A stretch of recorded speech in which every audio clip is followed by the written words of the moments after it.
Hello guys, in today's video we are going to cover array variable assignments. Means हम इस video में देखेंगे कि हमारे एरे वेरिएबल में हम कौन कौन सी वैल्यूज़ असाइन कर सकते हैं, कौन कौन सी मतलब वैलिड होंगी और कौन कौन सी इनवैलिड होंगी।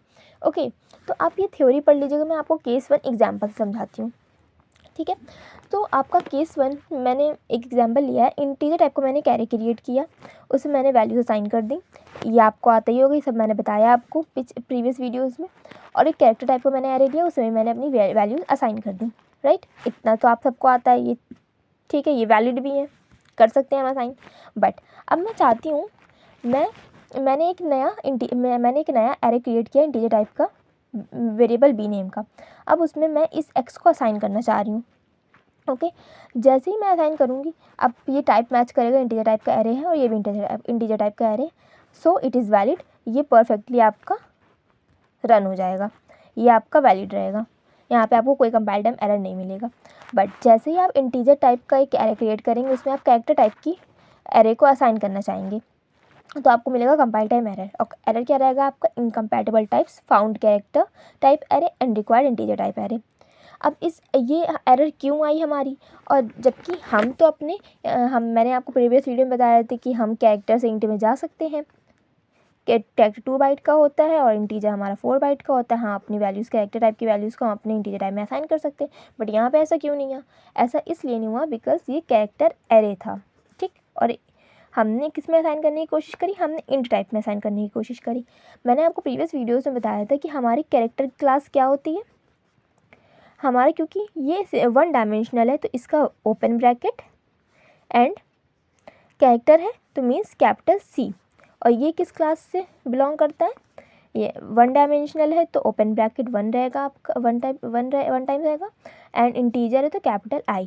ये आपका इस क्लास से बिलोंग कर रहा है और ये वाला कैरेक्टर आपका इस क्लास से बिलोंग कर रहा है, और दोनों ही क्लास आपस में सेपरेटेड हैं, इनका आपस में कोई रिलेशनशिप नहीं है।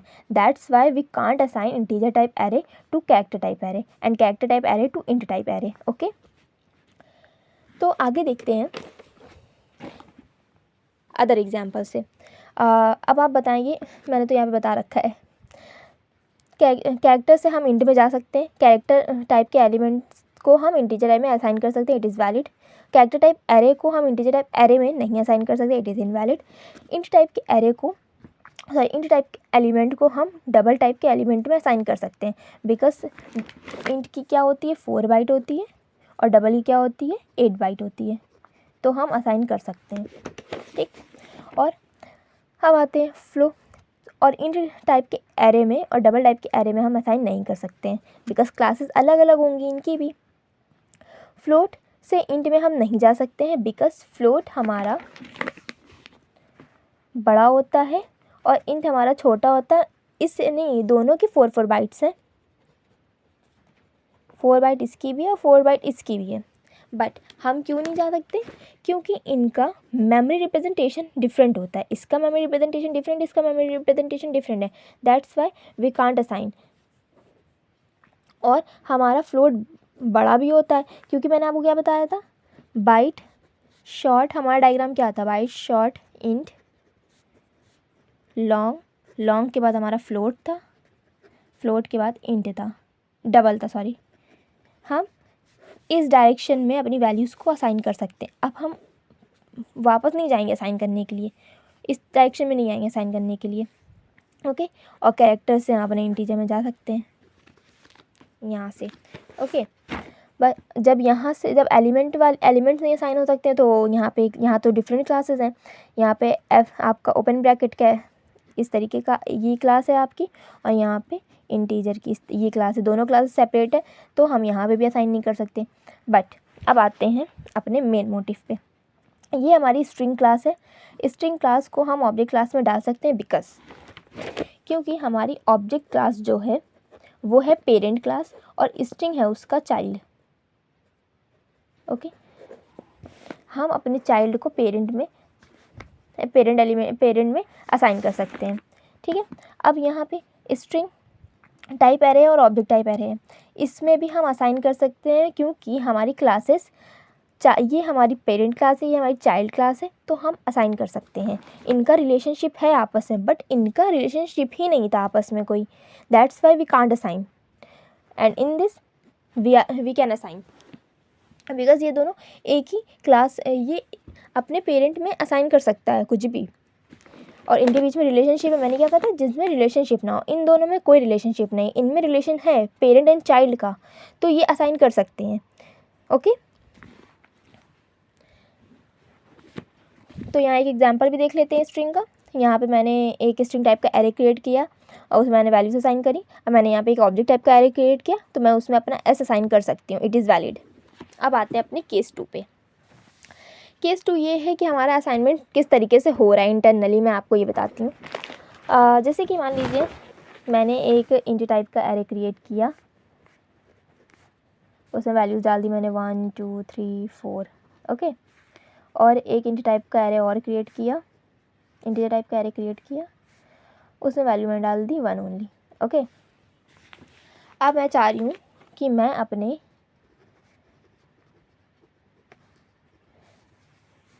बी को ए में असाइन कर दूँ और ए को बी में असाइन कर दूँ। बोथ आर वैलिड और बोथ आर इनवैलिड, बताइए। दोनों ही वैलिड है, हम कर सकते हैं। अब इसका इंटरनल कैसे चल रहा है वो मैं आपको बताती हूँ। हमने सबसे पहले अपना एक एरे बनाना है जिसमें 4 एलिमेंट्स हैं, 1 2 3 4, ओके। इसका रेफरेंस वेरिएबल क्या है, ए, जो इसको टारगेट कर रहा है। फिर हमारा एक है एरे, 1 डायमेंशनल एरे, वो भी है, उसका मैंने बना लिया। उसको कौन रेफरेंस वेरिएबल उसका क्या है, बी है, ठीक। अब जब मैंने अपने ए इक्वल्स टू बी किया, मीन्स मैं बी को असाइन कर रही हूँ ए में, बी को असाइन कर रही हूँ ए में, तो कुछ भी नहीं होने वाला है। बस अब बी क्या करेगा, अपना रेफरेंस इसके पास ले जाएगा, बस इसको टारगेट करने लगेगा, और कुछ नहीं होने वाला है। फिर बी इक्वल ए, मीन्स ए को असाइन किया मैंने बी में, ए क्या करेगा, ए इसको टारगेट करने लगेगा, सिंपल। अब आते हैं अपने अदर टॉपिक्स पे, केसेस पे। इसमें ये बताया गया है, आप ये सब थ्योरी पढ़ लीजिएगा। इसमें ये है कि हम जब भी कोई वेरिएबल असाइन करेंगे, अगर इंटीजर टाइप का मैंने 1 डायमेंशनल का अपना एक एरे क्रिएट किया है, तो उसमें मैं सारी 1 डायमेंशनल से रिलेटेड चीज़, मैं 1 डायमेंशनल मतलब डायमेंशन वेरी करेंगी, मीन्स मैंने 1 डायमेंशनल का अपना एक एरे क्रिएट किया, ठीक। अब मैं और एक मैंने अपना 2 डायमेंशनल का एरे क्रिएट किया,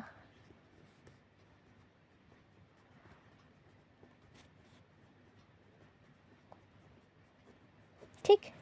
अब मैं चाहूँ मैं बी इक्वल टू सी कर दूँ, सो इट इज़ इनवैलिड, ये हम नहीं कर सकते हैं। यहाँ पे मैंने अदर एग्जांपल लिए, मैं आपको अदर एग्जांपल समझाती हूँ।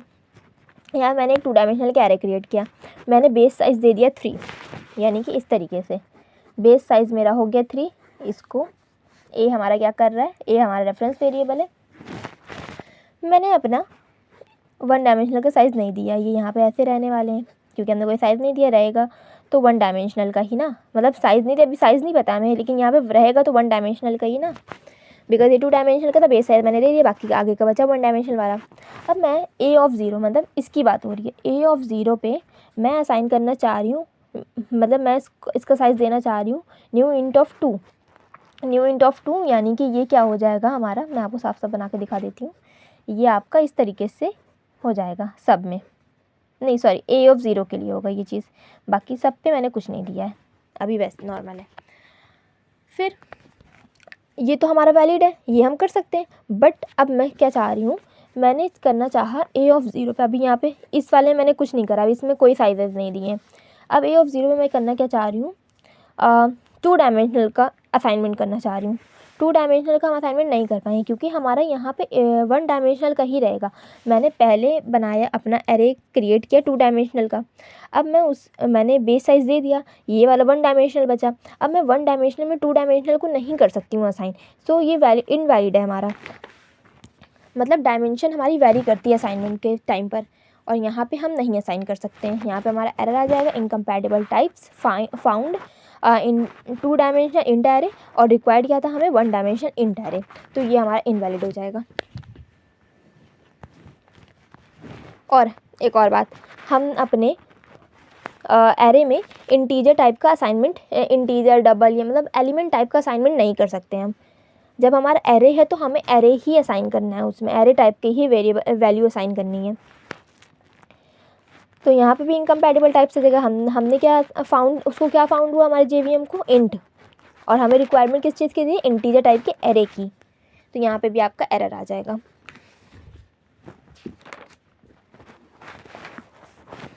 तो आप ये सब थ्योरी पढ़ लीजिएगा। यहाँ पे क्या लिखा है, whenever we are assigning one array to another array both dimensions and types must be matched but sizes are not required to match. Sizes वाली बात मैंने यहाँ पे बताई थी, इनके साइज अलग थे, तब भी मैंने असाइन कर दिया था। साइज से कोई लेना देना नहीं होता है असाइनमेंट का। अब एक एग्जांपल देखते हैं। मैंने एक प्रोग्राम क्रिएट किया, क्लास टेस्ट बनाई मैंने, उसमें public static void main string ARGS, फिर for int i equals to 0, i is less than है, ये एरो ना समझिएगा आप, लेस देन इक्वल टू का साइन है, ARGS डॉट लेंथ, ARGS ये वाला, ओके, ये यही वाला ARGS मैंने यहाँ ARGS dot length i plus plus system dot out dot print ARGS of i, okay. अब मैं कमांड प्रॉम्प्ट पे आऊँगी तो मैं उस पर अपने वेरिएबल्स टाइप करूँगी। जावा टेस्ट में मैंने लिख A B एंड C डाला, तो हमारी लेंथ क्या हो गई, 3 हो गई, ठीक। यहाँ पे हमारा 3 आ जाएगा। मैं आपको रफ में बताती हूँ।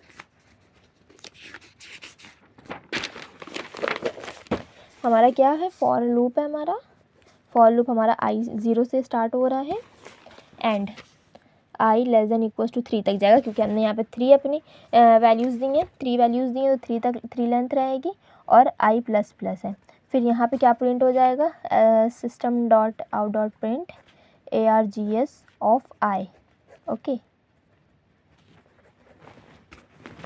अब हमारा एरे, सॉरी, हमारा फॉर लूप कितनी बार चलेगा, हमारा फॉर लूप चलेगा 4 बार। सबसे पहले i 0 0 less than equals to 3, so हमारा क्या चल जाएगा, ARGS of 0, ARGS of 0 means this, 0 पे क्या है हमारा a है, तो हमारा a प्रिंट हो जाएगा, ठीक। फिर हाँ, i प्लस प्लस हो गया, 1 हो गया हमारा i 1, i less than equals to 3 and i plus plus, ARGS of 1 means b, 0 1 2 0 1 2, ठीक, इस तरीके से आएगा, इंडेक्स नंबर के अकॉर्डिंग चलेगा। तो क्या प्रिंट हो जाएगा हमारा b। फिर हमारा i प्लस प्लस मीन्स 2 हो चुका है, i 2, i less than equals to 2, sorry, i less than equals to, यानी कि 2 less than equals to 3, true, so i plus plus हो जाएगा। और यहाँ पे क्या है हमारा ARGS ऑफ 2, यानी कि C आपका प्रिंट हो जाएगा। बट अभी आपकी कंडीशन बची है, आपका यहाँ पे i 2 था, i प्लस प्लस होकर वो 3 हो गया, 3 less than equals to 3, true, i plus plus 4 हुआ आपका i। फिर system dot out dot println आपने ARGS ऑफ 3 प्रिंट किया, बट यहाँ पे आपका थर्ड इंडेक्स पे तो कुछ है ही नहीं, तो आपको एरर मिलेगी। और एरर क्या मिलेगी आपको, array index out of bound exception, आपको एक्सेप्शन मिलेगी, ओके। फिर यहाँ पे भी वही रहेगा, यहाँ पे मैंने 2 वेरिएबल लिए हैं, 2 वैल्यूज़ लिए हैं, ओके। तो यहाँ पे हमारी लेंथ क्या हो जाएगी, 2 हो जाएगी। तो हमारा कितनी बार चलेगा, 3 टाइम चलेगा, बिकॉज मैंने इक्वल टू लगा रखा। अगर मैंने इक्वल्स टू नहीं लगाया होता तो आपका वैलिड रहता है ये प्रोग्राम, तो आपका ABC तीनों प्रिंट हो जाते, बट मैंने यहाँ पे इक्वल टू लगा रखा है, इस वजह से आपको एक्सेप्शन मिलेगी। Array index out of bound exception, जितने आप वेरिएबल लेंगे सब में आपको मिलेगी। अगर आपने इक्वल्स टू यहाँ पे लगा रखा, आपको एरर मिलेगी। Array index out of bound exception, यहाँ पे मैंने कुछ नहीं दे रखा है, कुछ नहीं दे रखा मीन्स अभी भी आपका i 0 है और i less than equals to 0, मैंने कोई लेंथ नहीं दी, इसका मतलब लेंथ 0 है। मैंने कोई मतलब एलिमेंट नहीं है दिया यहाँ पे इसका मतलब वैल्यू 0 रहेगी।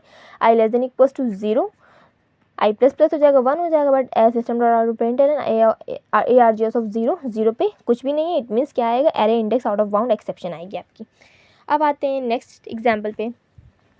फिर आपने एक क्लास टेस्ट बनाई है, public static void main string ARGS, आपने एक स्ट्रिंग टाइप का एरे क्रिएट किया है, बट यहाँ पे आपने इसका नाम क्या दिया, ARGH।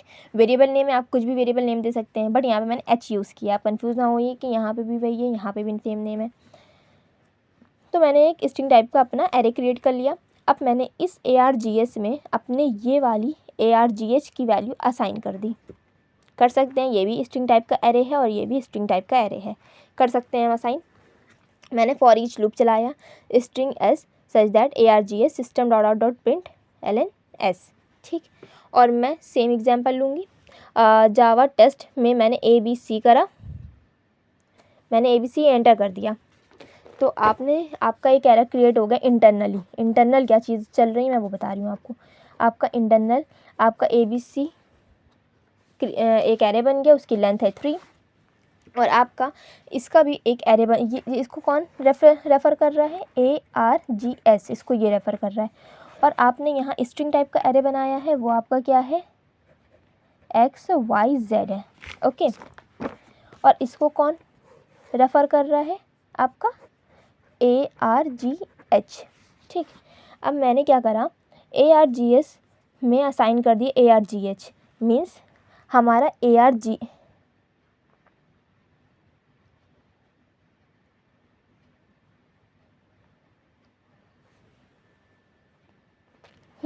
हमने अपने ARGH को असाइन कर दिया है ARGS में, मीन्स हमारा ARGS किसे अब टारगेट करने लगा है, इसे टारगेट करने लगा है, क्योंकि हमने इसकी वैल्यू असाइन करी ना, तो इसे टारगेट करने लगा अब। ओके, तो आपका क्या प्रिंट होगा, आपने यहाँ पे ABC दिया है इनपुट, बट आपको मिलेगा आउटपुट क्या, XYZ। ठीक, हर जगह आपको XYZ ही मिलेगा, क्योंकि आपने यहाँ पे AB दिया है। आपका इंटरनल एरर क्या क्रिएट हुआ, AB, ARGS है, फिर XYZ आपने यहाँ पे असाइन करा ARGH। आपका अब ये इसे टारगेट करने लगा है, इससे मतलब ही नहीं, ये छूट गया, इससे हट गया कनेक्शन। अब जब आप ARGS प्रिंट करेंगे, S प्रिंट कराएंगे आप, यहाँ पे आप फॉर ईच लूप से आके S प्रिंट करा रहे हैं ARGS। ठीक, तो यहाँ पे आपका XYZ सब जगह प्रिंट होगा, XYZ। आप कोई इनपुट भी नहीं देंगे तब भी आपका XYZ प्रिंट होगा, बिकॉज यहाँ पे आपका कोई एरे क्रिएट नहीं होगा ज़ीरो पे, लेकिन ज़ीरो लेंथ का एरे क्रिएट होगा आपका, और यहाँ पे आपका ARGS जो है वो इसे टारगेट कर रहा है, दैट्स वाई आपका ये वेरिएबल पूरा प्रिंट होगा। इसकी इस एरे की वैल्यू सारी प्रिंट होंगी। ओके, चाहे आप इनपुट दें चाहे ना दें। अब आगे देख लेते हैं एक और चीज़। यहाँ पे देखते हैं कि आपके टोटल कितने ऑब्जेक्ट्स क्रिएट होंगे। मैंने एक आपका एरे बनाया, 2 डायमेंशनल एरे मैं क्रिएट कर रही हूँ। चलिए आप यहाँ पे एग्जांपल देखिए, मैंने 2 डायमेंशनल एरे क्रिएट किया। A equals to new integer, base size मेरा 4 है, और बाकी के मतलब एरे का 1 डायमेंशनल एरे के साइजेस क्या हैं, 3 हैं, यानी बेस साइज़ मैंने दे दिया 4, 1 2 3 1 2 3 4। ओके, और बाकी क्या है, 3 है।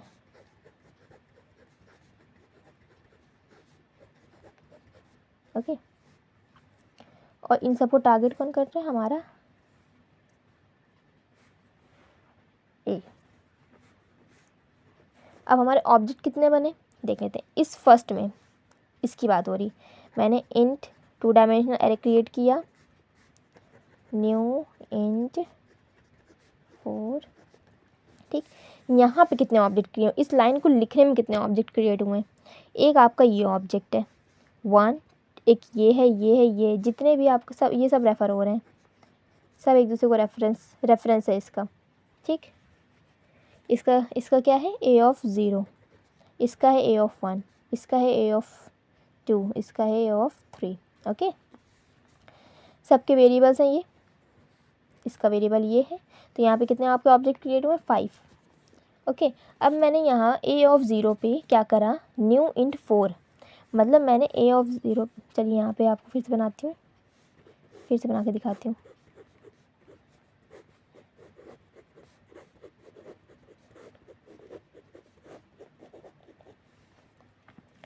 ये आपने पहले बनाया था, ये इस लाइन का ये बना था। ओके, अब मैंने क्या करना है, A ऑफ 0 पे मैंने न्यू साइज़ असाइन कर रही हूँ मैं, यानी कि इसका A ऑफ 0 का साइज़ क्या हो जाएगा अब, 4, यानी कि A ऑफ 0 पे क्या मैंने असाइन कर दिया, नया साइज़ असाइन किया 4 लेंथ का असाइन कर दिया, मीन्स अब आप आपका A ऑफ 0 किसको टारगेट करने लगेगा, 4 साइज़ वाले को।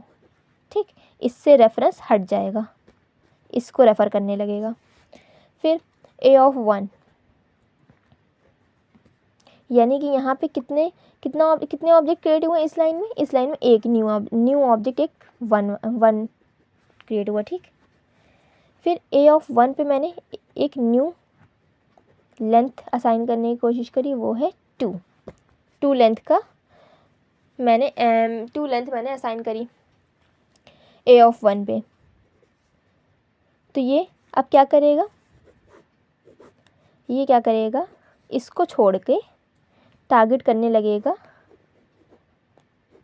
2 लेंथ के एरे को। ओके, इससे रेफरेंस हट जाएगा, इसको रेफ़र करने लगेगा। ये है A(1) आपका, और ये वाला क्या था, A(0) है आपका, ठीक। इस पे यहाँ पर भी आपका एक ऑब्जेक्ट क्रिएट हो गया। ओके, तो टोटल आपके कितने ऑब्जेक्ट्स क्रिएट हुए? 7 ऑब्जेक्ट्स यहाँ पे, टोटल 7। चलिए एक और देख लेते हैं एग्जांपल। मैंने यहाँ पे लिख रखा है A इक्वल्स टू, यहाँ बता रही हूँ मैं, A equals to new int base size 3 and बाकी के 1 डायमेंशनल के साइजेस क्या हैं, 2। तो क्या बन गया आपका, एक 3 साइज़ का बेस साइज़ आपका है 3, बाकी के सारे का है 2, ठीक। एक ये न्यू एरे बना आपका। अब आपका ये जो पुराना वाला A है, क्योंकि मैंने वेरिएबल नेम तो A ही रखा ना, अब आपका ये वाला यहाँ से रेफरेंस हटाकर इसको रेफ़र करने लगेगा, ठीक। तो यहाँ कितने ऑब्जेक्ट्स बने, 1 2 3 4, यहाँ पे आपके बने हैं 4 ऑब्जेक्ट्स। ओके, 4 ऑब्जेक्ट्स बन गए। तो इस पूरे मतलब मैंने यहाँ ये 1 2 3 एंड 4 असाइनमेंट्स मैंने करे हैं यहाँ पर, ठीक। और इसमें आपको कितने आपके ऑब्जेक्ट्स क्रिएट हुए, आपके टोटल 5 6 7 11, टोटल आपके 11 ऑब्जेक्ट्स क्रिएट हुए हैं। ओके, और आपके गार्बेज कलेक्टर कितने हैं, मतलब गार्बेज कलेक्टर के लिए कितने बचे हैं आपके पास कितने ऑब्जेक्ट्स बचे हैं जो गार्बेज कलेक्टर के पास चले जाएंगे, गार्बेज कलेक्टर के लिए एलिजिबल रहेंगे। तो देख लेते हैं। अब आपका जो वेरिएबल A था वो इसको टारगेट करने लगा, इससे रेफरेंस छूट गया। अब गार्बेज कलेक्टर देखिएगा, इसको कोई यूज़ नहीं कर रहा, कोई रेफ़र नहीं कर रहा, तो गार्बेज कलेक्टर क्या करता है, जिसके पास कोई रेफरेंस नहीं होता है उसको वो ऑटोमेटिकली डिलीट कर देता है, ठीक है। इसको हम पूरा डिटेल में आगे पढ़ेंगे अपने नेक्स्ट लेक्चर में, बट इसमें देख लेते हैं कि कितने एलिजिबल हैं गार्बेज कलेक्टर के लिए। 1 2 3 4 5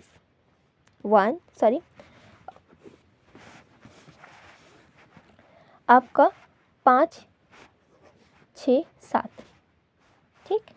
आपके ये एक आपका ये बचा, इसको कोई रेफ़र नहीं कर रहा है, ये वाले इसको भी कोई रेफ़र नहीं कर रहा है। ये तो पूरा एक बना, क्योंकि इसका जो वेरिएबल था A वो अब किसी और का असाइन करने लगा है। तो यहाँ पे मतलब इसको भी कोई असाइन नहीं कर, मतलब इसको भी कोई रेफ़र नहीं कर रहा, इसे भी कोई रेफ़र नहीं कर रहा, 4 हो गए। इसे भी कोई रेफ़र नहीं कर रहा, 5, इसे भी कोई रेफ़र नहीं कर रहा, 6, और इस पूरे को भी कोई रेफ़र नहीं कर रहा, विच इज़ 7। ओके, तो 7 आपके एलिजिबल हैं गार्बेज कलेक्टर के लिए। सो आपसे मैं मिलती हूँ नेक्स्ट लेक्चर में। होप सो आपको इतना समझ में आया हो और कुछ नया जानने को मिला हो। Thank you so much.